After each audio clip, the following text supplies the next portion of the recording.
दैनिक Bible पठन दिन 60। पुराना नियम लेविटिकस चैप्टर 5:14 से 19, लेविटिकस 6, लेविटिकस चैप्टर 7:1 से 10। यहोवा ने मूसा से कहा, कोई व्यक्ति यहोवा की पवित्र वस्तुओं के प्रति अकस्मात कोई गलती कर सकता है, तो उस व्यक्ति को एक दोष रहित मेढ़ा लाना चाहिए। यह मेढ़ा यहोवा के लिए उसकी दोषबलि होगी। तुम्हें उस मेढ़े का मूल्य निर्धारित करने के लिए अधिकृत मानक का प्रयोग करना चाहिए।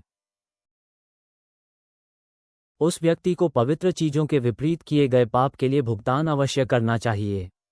जिन चीजों का उसने वायदा किया है वे अवश्य देनी चाहिए। उसे मूल्य में 5वां भाग जोड़ना चाहिए। उसे ये धन याजक को देना चाहिए। इस प्रकार याजक दोषबलि के मेढ़े द्वारा उस व्यक्ति के पाप को धोएगा और यहोवा उसके पाप को क्षमा करेगा। यदि कोई व्यक्ति पाप करता है और जिन चीजों को न करने का आदेश यहोवा ने दिया है उन्हें करता हो, इस बात का कोई महत्व नहीं कि वह इसे नहीं जानता। वो व्यक्ति अपराधी है और उसे अपने पाप का फल भोगना होगा। उस व्यक्ति को एक निर्दोष मेढ़ा अपनी रेवड़ से याजक के पास लाना चाहिए। मेढ़ा दोषबलि होगा। इस प्रकार याजक उस व्यक्ति के उस पाप का भुगतान करेगा जिसे उसने अनजाने में किया। यहोवा उस व्यक्ति को क्षमा करेगा। व्यक्ति अपराधी हो चाहे वह यह न जानता हो कि वह पाप कर रहा है, इसलिए उसे यहोवा को दोषबलि देना होगी। यहोवा ने मूसा से कहा, कोई व्यक्ति यहोवा के प्रति इनमें से किसी एक को करके अपराध कर सकता है। वह किसी अन्य के लिए जिसकी वह देखभाल कर रहा हो उसे कुछ होने के बारे में झूठ बोल सकता है, अथवा कोई व्यक्ति अपने दिए वचन के बारे में झूठ बोल सकता है, अथवा कोई व्यक्ति कुछ चुरा सकता है, या कोई व्यक्ति किसी को ठग सकता है, अथवा किसी को कोई खोई चीज मिले और तब वह उसके विषय में झूठ बोल सकता है, या कोई व्यक्ति कुछ करने का वचन दे सकता है और तब अपने दिए गए वचन को पूरा नहीं करता है, अथवा कोई कुछ अन्य बुरा कर सकता है। यदि कोई व्यक्ति इनमें से किसी को करता है तो वह पाप करने का दोषी है। उस व्यक्ति को जो कुछ उसने चुराया हो या ठग कर जो कुछ लिया हो, या किसी व्यक्ति के कहने से उसकी धरोहर के रूप में जो रखा हो, या किसी का खोया हुआ पाकर उसके बारे में झूठ बोला हो, या जिस किसी के बारे में झूठा वचन दिया हो, वह उसे लौटाना चाहिए। उसे पूरा मूल्य चुकाना चाहिए और तब उसे वस्तु के मूल्य का 5वां हिस्सा अतिरिक्त देना चाहिए। उसे असली मालिक को धन देना चाहिए। उसे यह उसी दिन करना चाहिए जिस दिन वह दोषबलि लाए। उस व्यक्ति को दोषबलि याजक के पास लाना चाहे। ये रेवड़ से एक मेढ़ा होना चाहिए। मेढ़े में कोई दोष नहीं होना चाहिए। यह उसी मूल्य का होना चाहिए जो याजक कहे। ये यहोवा को दी गई दोषबलि होगी। तब याजक यहोवा के पास जाएगा और उस व्यक्ति के उन पापों के लिए भुगतान करेगा जिनका वह अपराधी है, और यहोवा उस व्यक्ति को उन पापों के लिए क्षमा करेगा जिन्होंने उसे अपराधी बनाया। यहोवा ने मूसा से कहा, हारून और उसके पुत्रों को यह आदेश दह, ये होमबलि का नियम है। होमबलि को वेदी के अग्निकुंड में पूरी रात सवेरा होने तक रखना चाहिए। वेदी की आग को वेदी पर जलती रहनी चाहिए। याजक को सन के उत्तम रेशों के बने वस्त्र पहनने चाहिए। उसे अपने शरीर से चिपका सन का अंतवस्त्र पहनना चाहिए। तब याजक को वेदी पर होमबलि पर जलने के बाद बची हुई राख को उठाना चाहिए। याजक को वेदी की एक ओर राख को रखना चाहिए। तब याजक को अपने वस्त्रों को उतारना चाहिए और अन्य वस्त्र पहनने चाहिए। तब उसे डेरे से बाहर स्वच्छ स्थान पर राख ले जानी चाहिए। किंतु वेदी की आग वेदी में जलती रहनी चाहिए। इसे बुझने नहीं देना चाहिए। याजक को हर सुबह वेदी पर लकड़ी जलानी चाहिए। उसे वेदी पर लकड़ी रखनी चाहिए। उसे मेलबली की चर्बी जलानी चाहिए। वेदी पर आग लगातार जलती रहनी चाहिए। ये बुझनी नहीं चाहिए। अन्नबलि का ये नियम है कि हारून के पुत्रों को वेदी के सामने यहोवा के लिए इसे लाना चाहिए। याजक को अन्नबलि में से मुट्ठी भर उत्तम आटा लेना चाहिए। तेल और लोबान अन्नबलि पर अवश्य होना चाहिए। याजक को अन्नबलि को वेदी पर जलाना चाहिए। ये यहोवा को एक सुगंधित और स्मृति भेंट होगी। हारून और उसके पुत्रों को बची हुई अन्नबलि को खाना चाहिए। अन्नबलि एक प्रकार की अखमीरी रोटी की भेंट है। याजक को इस रोटी को पवित्र स्थान में खाना चाहिए। उन्हें मिलाप वाले तंबू के आंगन में अन्नबलि खानी चाहिए। अन्नबलि खमीर के साथ नहीं पकाई जानी चाहिए। मुझको, यहोवा को, आग द्वारा दी जाने वाली बलि में से उनके, याजकों के, भाग के रूप में मैंने इसे दिया है। ये पाप बलि तथा दोष बलि के समान अत्यंत पवित्र है। हारून की संतानों में से हर एक लड़का आग द्वारा यहोवा को चढ़ाई गई भेंट में से खा सकता है। ये तुम्हारी पीढ़ियों का सदा के लिए नियम है। इन बलियों का स्पर्श उन व्यक्तियों को पवित्र करता है। यहोवा ने मूसा से कहा, हारून तथा उसके पुत्रों को जो बलि यहोवा को लानी चाहिए वह ये है। उन्हें यह उस दिन करना चाहिए जिस दिन हारून का अभिषेक हुआ है। उन्हें सदा 2 क्वार्ट उत्तम महीन आटा अन्नबलि के लिए लेना चाहिए। उन्हें इसका आधा प्रातः काल तथा आधा संध्या काल में लाना चाहिए। उत्तम महीन आटे में तेल मिलाना चाहिए और उसे कड़ाही में भूनना चाहिए। जब ये भून जाए तब इसे अंदर लाना चाहिए। तुम्हें अन्नबलि का चूरमा बना लेना चाहिए। इसकी सुगंध यहोवा को प्रसन्न करेगी। हारून के वंश में से वह याजक जिसका हारून के स्थान पर अभिषेक हो, यहोवा को यह अन्नबलि चढ़ाए। यह नियम सदा के लिए है। यहोवा के लिए अन्नबलि पूरी तरह जलाई जानी चाहिए। याजक की हर एक अन्नबलि पूरी तरह जलाई जानी चाहिए। इस खाना नहीं चाहिए। यहोवा ने मूसा से कहा, हारून और उसके पुत्रों से कहो, पापबलि के लिए यह नियम है कि पापबलि को भी वहीं मारा जाना चाहिए जहां यहोवा के सामने होमबलि को मार जाता है। यह अत्यंत पवित्र है।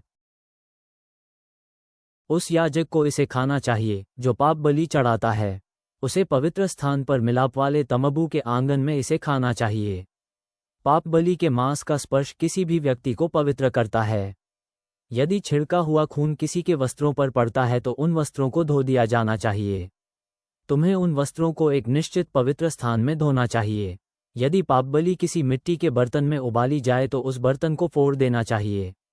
यदि पापबलि को कांसे के बर्तन में उबाला जाए तो बर्तन को मांजा जाए, और पानी में उबाला जाए तो बर्तन को मांजा जाए और पानी में धोया जाए। परिवार का प्रत्येक पुरुष सदस्य याजक पापबलि को खा सकता है। यह अत्यंत पवित्र है। किंतु यदि पापबलि का खून पवित्र स्थान को शुद्ध करे के लिए मिलाप वाले तंबू में ले जाया गया हो तो पापबलि को आग में जला देना चाहिए। याजक उस पापबलि को नहीं खा सकते। दोष बलि के लिए यह नियम है। यह अत्यंत पवित्र है। याजक को दोष बलि को उसी स्थान पर मारना चाहिए जिस पर वह होमबलियों को मारता है। याजक को दोषबलि में से वेदी के चारों ओर खून छिड़कना चाहिए। याजक को दोषबलि की सारी चर्बी चढ़ानी चाहिए। उसे चर्बी भरी पुछ, भीतरी भागों को ढकने वाली चर्बी, दोनों गुर्दे और उनके ऊपर की चर्बी, पुठों की चर्बी और कलेजे की चर्बी चढ़ानी चाहिए। याजक को वेदी पर उन सभी चीज़ों को जलाना चाहिए। ये यहोवा को आग द्वारा दी गई बलि होगी। ये दोष बलि है। हर एक पुरुष जो याजक है दोष बलि खा सकता है। ये बहुत पवित्र है, अतः इसे एक निश्चित पवित्र स्थान में खाना चाहिए। दोष बलि पाप बलि के समान है।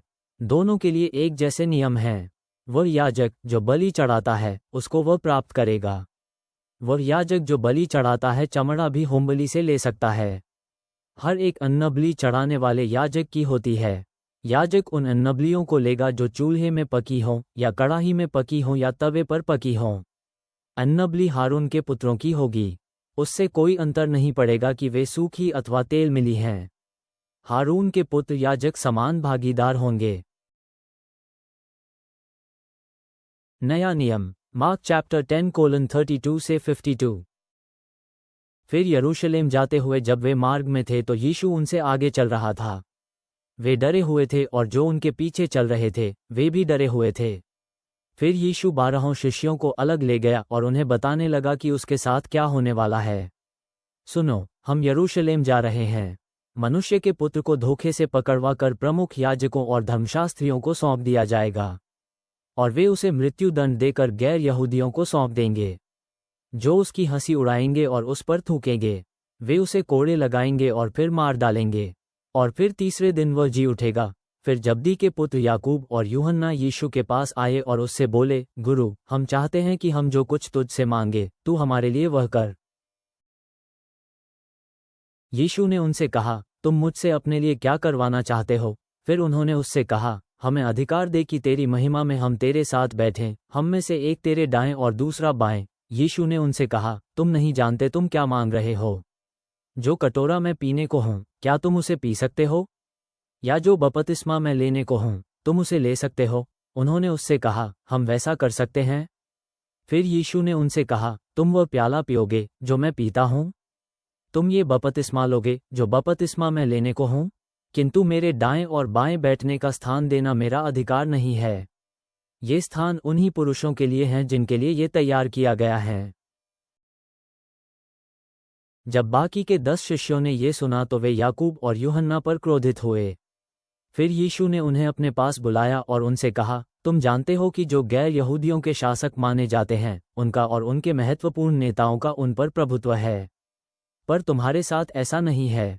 तुम में से जो कोई बड़ा बनना चाहता है वह तुम सबका दास बने, और जो तुम में प्रधान बनना चाहता है वह सबका सेवक बने, क्योंकि मनुष्य का पुत्र तक सेवा कराने नहीं आया है बल्कि सेवा करने आया है और बहुतों के छुटकारे के लिए अपना जीवन देने आया है।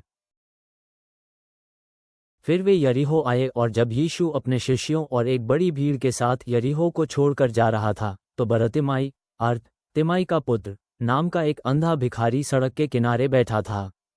जब उसने सुना कि वह नासरी यीशु है तो उसने ऊंचे स्वर में पुकार पुकार कर कहना शुरू किया, दाऊद के पुत्र यीशु, मुझ पर दया कर। बहुत से लोगों ने डांट कर उसे चुप रहने को कहा, पर वह और भी ऊंचे स्वर में पुकारने लगा, दाऊद के पुत्र, मुझ पर दया कर।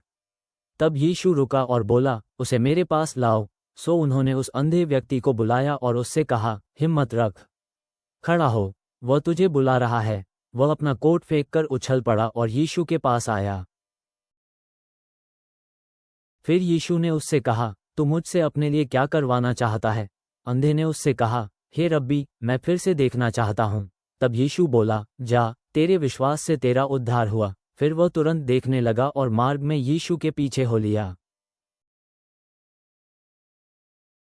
नीतिवचन प्रोवर्ब्स चैप्टर 6:12 से 19।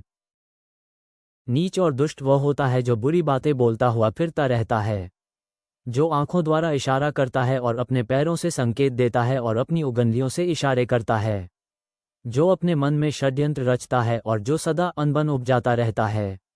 अतः उस पर अचानक महानाश गिरेगा और तत्काल वह नष्ट हो जाएगा।